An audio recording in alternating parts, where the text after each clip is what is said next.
Welcome to ज्ञान YouTube channel. बच्चे BCom final year और बीबीए सेकेंड ईयर का सब्जेक्ट है कॉर्पोरेट अकाउंटिंग, आपका कंपनी अकाउंट्स। ठीक है, तो आज हम पढ़ेंगे consolidated balance sheet of holding and subsidiary company के बारे में। ठीक है, तो सबसे पहले आप लोगों को बेटा पता होना चाहिए कि होल्डिंग कंपनी और सब्सिडियरी कंपनी आपका क्या होती है। ठीक है, तो बेटा होल्डिंग और सब्सिडियरी क्या होती है, सपोज कीजिए एक कंपनी आपकी बहुत ज्यादा लॉस में जा रही है। ठीक है, जैसे अभी आप लोगों के ये था जियो के आने की वजह से आपका वोडाफोन और डोकोमो, ये सब वैसे तो सभी कंपनीज जा रही थी, लेकिन वोडाफोन और डोकोमो आपकी छोटी कंपनीज है, तो ये बहुत ज्यादा लॉस में जा रही थी। तो डोकोमो को तो एयरटेल ने बिल्कुल टेक ओवर कर लिया है। वो केस तो हो गया बेटा परचेज का, आप या फिर मर्जर का कह सकते हैं। ठीक है, अमलकमेशन या मर्जर का केस होता है।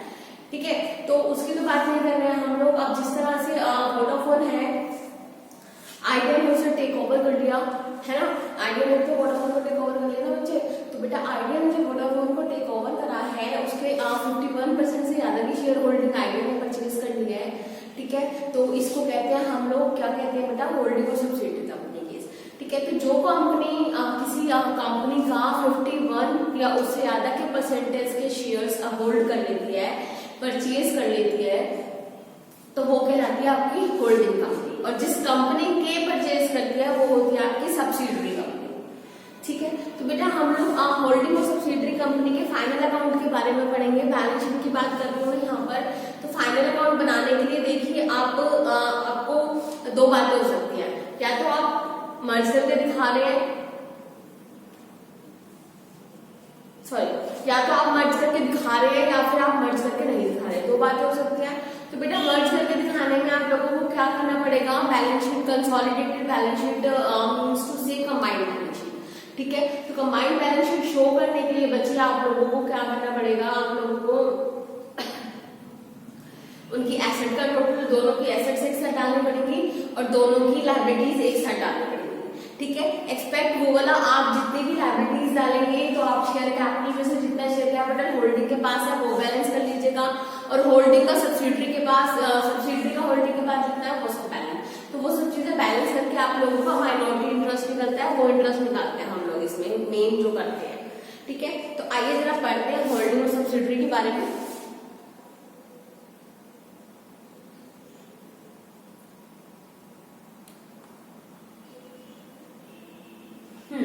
ये कह रहा है consolidated balance sheet of holding company with one subsidiary company only. ठीक है, एक होल्डिंग कंपनी की कितनी, वन सब्सिडियरी कंपनी से बैलेंस शीट बना रहे हैं आप लोग। Under the company act there is no need to prepare combined and consolidated final accounts of the holding and subsidiary company. कोई आपको जरूरत नहीं है, कोई कंपल्शन नहीं है इसे बनाने की। ठीक है, in the books of holding company, but the holding company attaches a copy of balance sheet, one copy of P&L account and one copy of audit report of subsidiary company with his final account। लेकिन जिस time आपकी holding company अपनी balance sheet किसी के आगे, मतलब auditor के आगे दिखाएगी, तो उसको क्या करना पड़ेगा, इन दैट केस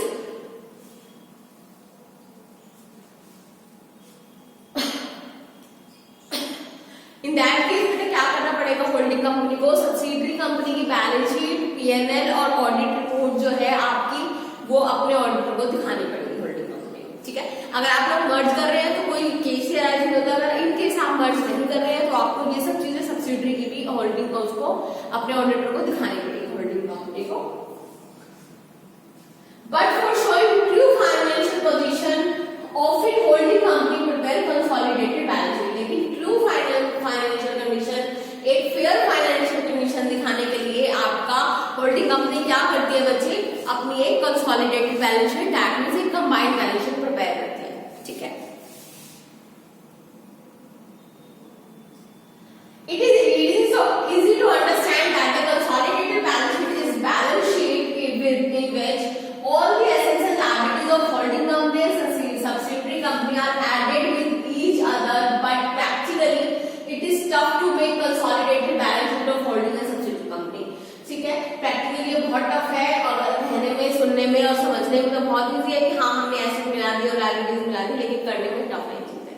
ठीक है, step for preparing consolidated balance sheet of the company subsidiary company. देखिए स्टेप वाइज आप लोगों को चलना है बैलेंस शीट्स को मर्ज करने के लिए। ठीक है, सबसे पहले क्या है आपका, आप एसेट्स ऐड करेंगे फर्स्ट स्टेप में।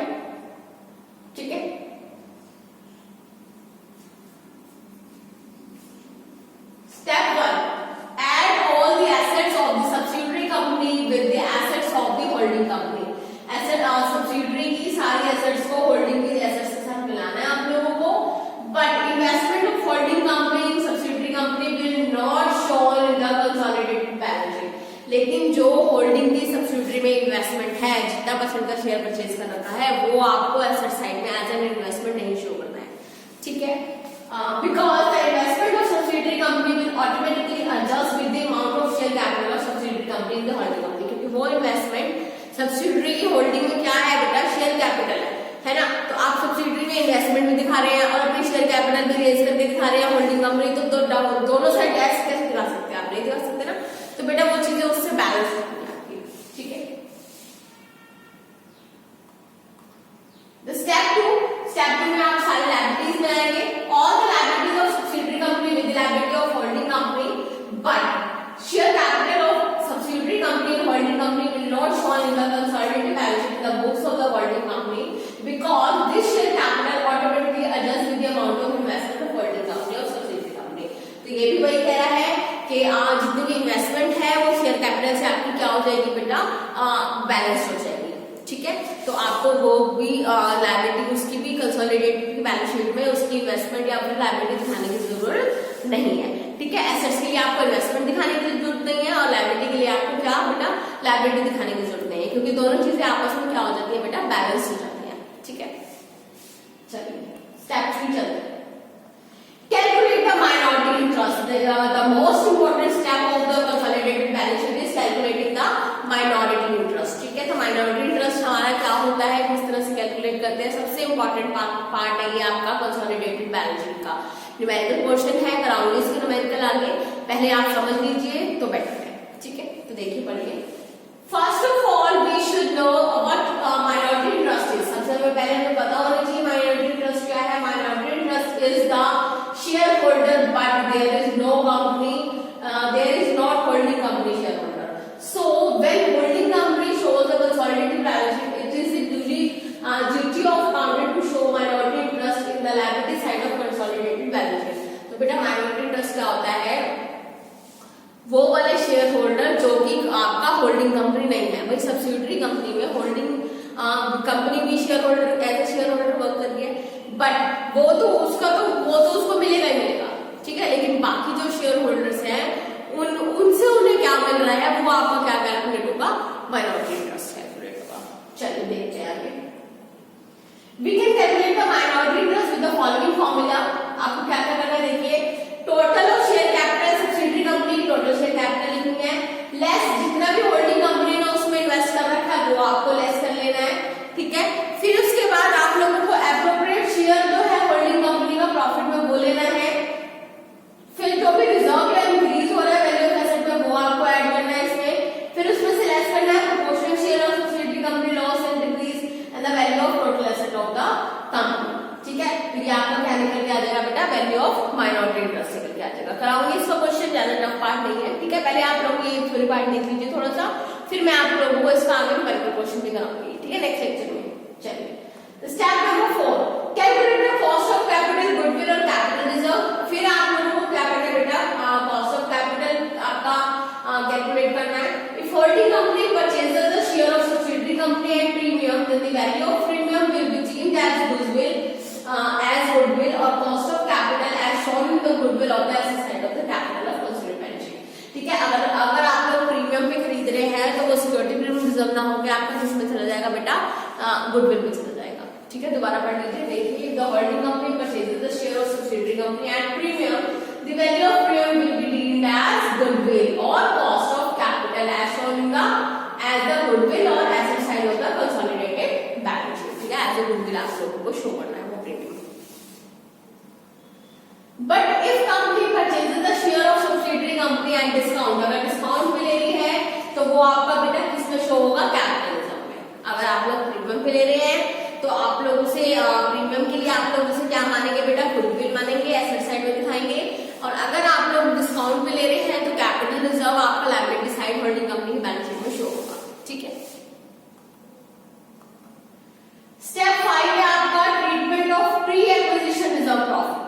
प्री एक्विजिशन रिजर्व प्रॉफिट का ट्रीटमेंट, प्री एक्विजिशन मतलब सब्सिडियरी होल्डिंग कंपनी का सब्सिडियरी कंपनी को परचेज करने से, शेयर लेने से पहले का जो इंटरेस्ट है, प्री आपका क्या है, एक्विजिशन, उससे एक्वायर करने से पहले का जो इंटरेस्ट है वो आप लोगों को क्या ट्रीटमेंट है उसका वो देख लीजिए।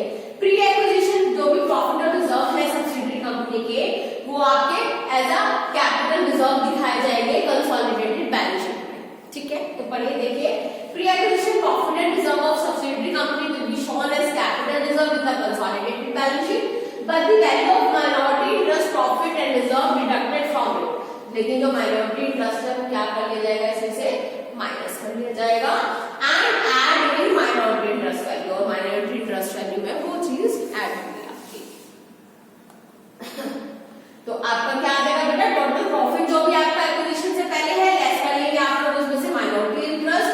ठीक है, तो profit of x minority interest, value of shares of subsidiary company, total share capital of the subsidiary company. Next देखते हैं, स्टेप 6 है आपका आप लोगों का पोस्ट एक्विजिशन प्रॉफिट। तो बाद के प्रॉफिट्स आप लोग कैसे कैलकुलेट करेंगे, after the date of purchasing the shares of subsidiary company profit of subsidiary company will also due to of holding company. जितना भी सब्सिडियरी का प्रॉफिट है वो किसका प्रॉफिट माना जाएगा बेटा, होल्डिंग कंपनी का प्रॉफिट मान लिया जाएगा and it include the profit of holding company and also we also separate the part of profit of minority interest. जो भी प्रॉफिट पार्ट है वो भी आप लोगों को सेपरेट करना पड़ेगा और माइनॉरिटी इंटरेस्ट आपको इंटरेस्ट वैल्यू में क्या करना पड़ेगा, ऐड करना पड़ेगा और आपको लायबिलिटी साइड में वो शो करना है। ठीक है, स्टेप 7 आपका एलिमिनेशन ऑफ कॉमन ट्रांजैक्शन। जो उन दोनों की आपस की कॉमन ट्रांजैक्शन है उसको बैलेंस करना है, एलिमिनेट करना है आप लोगों को। ठीक है, प्रॉफिट और उसमें कैलकुलेट नहीं करना है। ठीक है, जो भी गुड्स आप लोग एक दूसरे को भेज रहे हैं, जो भी रिसीवेबल और पेबल है उन दोनों चीजों को बैलेंस कर लेना आप लोगों को। ठीक है बेटा, ए स्टेप में ट्रीटमेंट ऑफ अनरियलाइज्ड प्रॉफिट। जितने भी आपके अनरियलाइज्ड प्रॉफिट है वो उसका ट्रीटमेंट क्या है, तो बेटा वो सेम वही होगा आप लोगों का जो प्रॉफिट आपको रियलाइज नहीं हुए, जब भी रियलाइज होंगे। ठीक है, प्रॉफिट्स है तो एज अ गुडविल आएंगे और लॉसेस है तो कैपिटल रिजर्व आप लोग उसको ट्रांसफर कर लेंगे। ठीक है बच्चे,